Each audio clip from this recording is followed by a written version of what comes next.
Alright everyone, welcome back. It is Dreaded D, the infamous pirate captain protecting Tfue Island. Today we are back with episode number 7 of the Public Collection. And today we're going to be talking about an article that Andrea Berry wrote, and she is one of the ThetaCon speakers. She's part of the Theta team now. So I figure it's very relevant considering this article or blog post that she made was posted 2 hours ago. So while it's fresh in my mind, let's dive into things. But first off the bat, of course, we must thank our First Division captains as well as welcome our new ones. So JJ, thank you for being a super OG. Greatly appreciate your support. BD1111, thank you as always, my friend. And welcome to Theta Communications. Thank you for your support, as well as let us help promote one of the best projects, in my opinion, within Theta community, where you have staking service that takes things to the whole next level, basically, where this is really the fulfillment of Theta's vision, in my opinion. What we've seen through the years is that edge node staking is fine as long as they're not redundant in one singular location. So what Theta Communications is all about is creating a staking service that actually distributes the T-Fuel all across the globe. And as you can see, there's a wide variety of edge nodes all across the world here that have been set up. And this really fulfills that edge node goal, basically, because, you know, just having, okay, if you have a bunch of clones that are all stacked all here in St. Louis, okay, well, that doesn't do a lot when edge storage comes online. You know, it doesn't really provide a lot of excess value to the network. So this project really has set up the base layer. You'll find, and you can see the rate, the cost, the hardware, how much stake is actually applied. This one's maxed out already. But as you go down, you can see which ones are full, which ones still have some stake left. So this one in Nicaragua. So yeah, go and give this a check and see if it may benefit you, as well as Theta staking as well. I would highly advise reading the mission statement. It's very well written. Greatly appreciate their support. You know, great people. So, all right, without further ado, let us dive in to our topic tonight. So Andrea Berry from the Theta team, she wrote a opinion piece on Cointelegraph.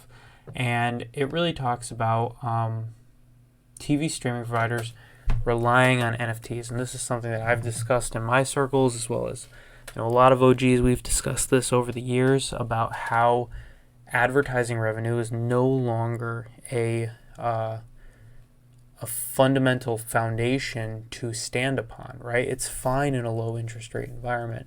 But during times like these where things start to get tight, now your payouts get less and less and less, especially if you're a YouTube content creator. I mean, let's just think about the Google earnings, right? YouTube ad revenue is down significantly. So these companies need to reinvent themselves. That's basically where we're at. So creating new creative ways using NFTs to token gate, I think, is the ultimate way to provide new value.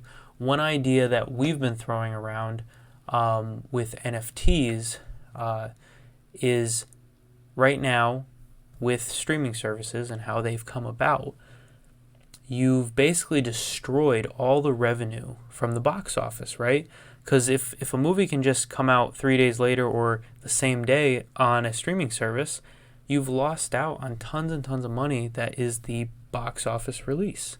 So how do we bring that back, right? How do we bring revenue back to the movie industry? And one idea that we've tinkered with is utilizing NFTs almost like a DVD, right? Or a copy ownership rights, right?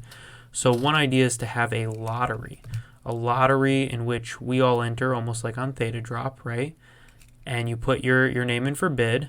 And if you are selected, let's just say there's 10,000 copies of this movie, right? And so your name gets selected. You now hold the rights to rent this movie to people who want to stream it.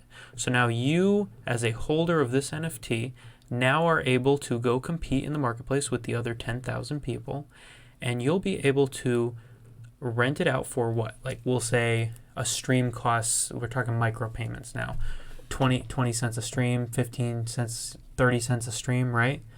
And so with you holding the NFT, you maybe, let's just say you claim 90% or 85% of the revenues, right?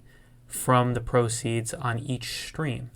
Now, the studio continually gets that 15 or 10% for the perpetuity of the lifespan of it on that streaming service. So now the studio is consistently getting paid, the actors are consistently getting paid, and you are now participating as an active distributor of that asset. You are now a cash flowing business now. Congratulations. And I think that is one way that things could proceed forward, because that would, one, it would bring in a lot more people, a competitive marketplace. It would open up a lot of interest in movies, because now people are directly financially incentivized to care, and you will want to plug their movie way more, especially if you're someone who is a distributor of that NFT, right? So that is one distribution channel that we've been thinking of, because right now it's very broken, it's fragmented, right? And these monthly memberships only go so far, right? You can only onboard so many people onto a streaming service, right? So the model has to get reinvented. We're seeing micropayments get utilized more and more, and I think when that really takes off, I think that's a sustainable model where you almost like load up your Netflix with these Netflix tokens, and then those Netflix tokens act as your micropayment for a stream. And then someone on the back end, right? You as the users, what you also do too is these companies that have shares out in the open market, the equity market, you've now created these fanboys, right, for your stock, because you're earning revenue outside of the dividend, or if there is no dividend in Netflix's case, right? So now you're creating fanboys like the Tesla people, because now they're earning money. So now they're willing to go preach for you. So these are all the synergies I'm looking for to create the flywheel model necessary for a sustainable streaming service going forward. And I really think that people are sleeping on NFTs and what NFTs can do from that perspective, especially when it comes to monetization methods and rev share. I think that's very much so understated now in this space. So yeah, I definitely agree with Andrea Berry. There's these opportunities are here to open up, and subscription services, for certain types of content, that's definitely there. There's also a major piece for exclusive content too, right? Or early release content, right? Like a limited release of 10,000 or something, and then those can be sold on the open market for viewership, one-time viewership, right?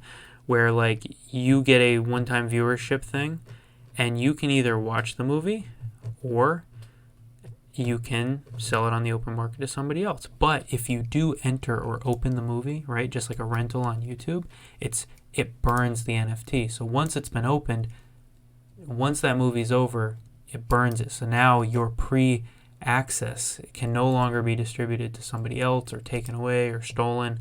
So that goes along with digital rights management. So these are things I'm thinking about, because I'm trying to envision how this future moves forward, how the media space moves forward, while it seemingly seems the revenue is declining when you move to I'll give an example. My Patreon is a good model because it's on a per monthly basis per user, but at the end of the day though, when it comes to a movie which is rewatched and rewatched and rewatched, they're not gaining any churn from that stuff. My content is progressional, whereas a streaming service there's a lot of content library where that is reutilized. Mine is dependent upon me updating and constantly giving new information, while theirs is about the, I guess you'd call it the enjoyment or the, nostalgia in some cases for a lot of people,